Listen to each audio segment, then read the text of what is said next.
Fundamental online classes में आप सभी का स्वागत है। और आज का जो हमारा सेशन होने वाला है वो है न्यूट्रॉन की खोज।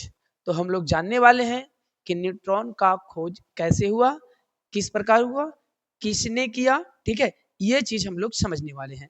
तो सबसे पहले बात करते हैं न्यूट्रॉन का खोज। तो न्यूट्रॉन का खोज करने वाले व्यक्ति थे जिनका नाम था जेम्स चैडविक। ठीक है, इन्होंने 1932 ईस्वी में ठीक है न्यूट्रॉन का खोज किया।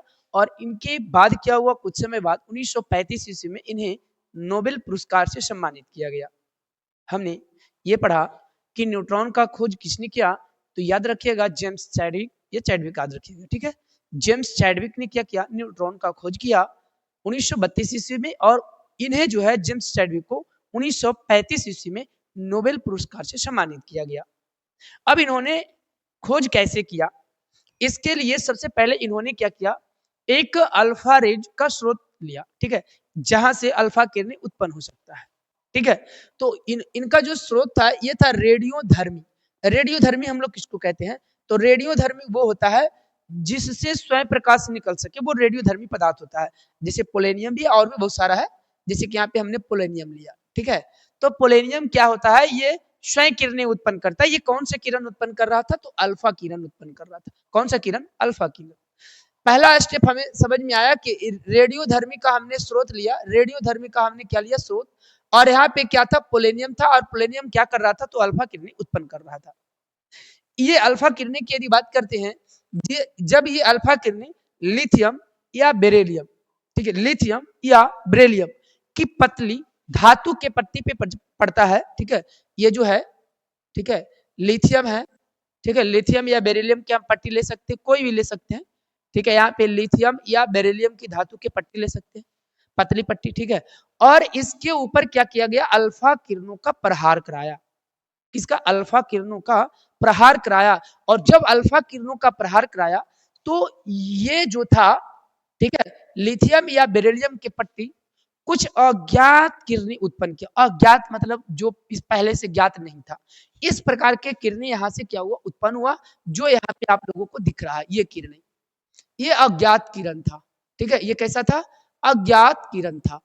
इस अज्ञात किरण के बीच क्या किया गया, चुंबकीय क्षेत्र और विद्युत क्षेत्र उत्पन्न किया गया। जैसे मान लिया जाए, अगर हम किसी प्रकार से विद्युत क्षेत्र उत्पन्न कर दे, यहाँ इस प्रकार से यहाँ पे हम विद्युत क्षेत्र उत्पन्न कर दिए, प्लस और नीचे माइनस। ठीक है, माइनस। ठीक है, तो जब यहाँ पे विद्युतीय क्षेत्र उत्पन्न किया गया तो ये अज्ञात किरणों के ऊपर कोई प्रभाव नहीं पड़ा। ठीक है, ये किसी भी प्रकार का इस किरण पर प्रभाव नहीं पड़ा। तो ऐसा विद्युतीय क्षेत्र उत्पन्न करने पर हुआ और ऐसा ही चुंबकीय क्षेत्र उत्पन्न करने पर हुआ। इस किरणें पर किसी प्रकार का प्रभाव नहीं पड़ा। इससे ये पता चला कि जब कोई प्रभाव नहीं पड़ा तो इससे एक चीज साबित हो रहा था कि शायद ये जो किरण जा रहा है इसमें किसी प्रकार का आवेश नहीं है।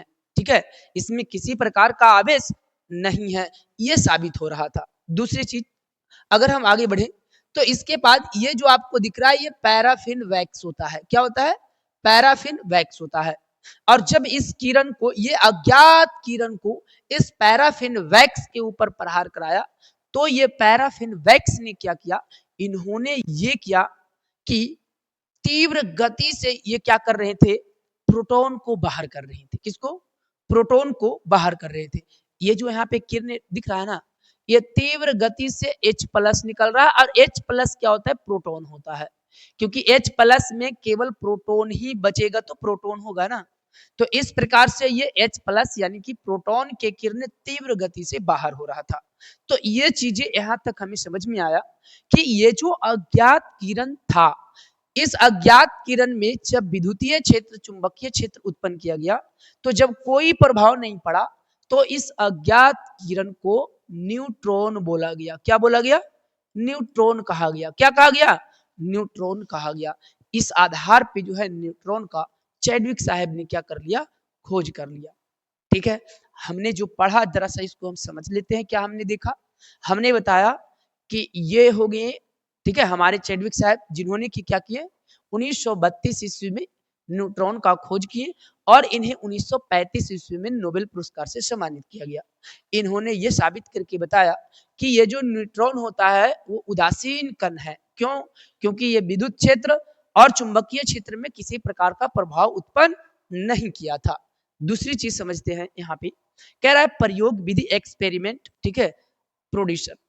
तो यहाँ पे कह रहा है पहला विधि में अगर हम देखें, इन्होंने रेडियोधर्मी स्रोत लिया जहां से अल्फा कण निकल रहा था, अल्फा रेज निकल रहा था। इस प्रकार का इन्होंने क्या किया था, ये स्रोत लिया था, ठीक है। और इसके बाद इन्होंने क्या किया, इसको बेरिलियम और लिथियम की पतली पट्टी पर प्रहार कराया और उस बेरिलियम से क्या हुआ, कुछ अज्ञात किरणें निकलने लगी, ठीक है। जब यहाँ पे हमने बोला कि ये अल्फा किरण निकला और बेरिलियम या लिथियम के धातु पट्टी पर पड़ा तो इससे अज्ञात किरणें निकला, ये दूसरा स्टेप था। तीसरा में समझते हैं, जब इन अज्ञात किरणों को पैराफिन मोम को ही वैक्स बोलते हैं, इसके से पार कराया तो यहाँ पर तीव्र गति से जो है प्रोटॉन की किरणें निकलना शुरू हो गया, ठीक है। आगे समझते हैं, कर चौथा में, जब इस अज्ञात किरणों को विद्युतीय क्षेत्र या चुंबकीय क्षेत्र में रखा गया तो विद्युतीय क्षेत्र और चुंबकीय क्षेत्र में रखने से इन किरणों पर, इस अज्ञात किरणों पर किसी प्रकार का प्रभाव नहीं पड़ा। ये चार था हमारा एक्सपेरिमेंटल, ठीक है, जो हमने प्रयोग किया उसका प्रयोग विधि था। अब जरा सा समझते हैं न्यूट्रॉन के गुण, आखिर इसमें क्या गुण पाया गया। तो हमने पहला गुण तो ये पढ़ लिया ना कि इसमें किसी प्रकार का आवेश नहीं होता है, अर्थात अगर ये पूछा जाए न्यूट्रॉन का आवेश क्या, तो जीरो। न्यूट्रॉन का आवेश क्या, तो जीरो। अगला है स्थिति, न्यूट्रॉन के स्थिति बताया गया, क्या स्थिति था, ये परमाणु के नाभिक में स्थित होते हैं, यह परमाणु के नाभिक में स्थित होते हैं। आगे चल करके हम लोग पढ़ेंगे क्या कि परमाणु के अगर ये नाभिक है तो इसमें दो चीज होता है, एक तो होता है प्रोटॉन और दूसरा होता है न्यूट्रॉन।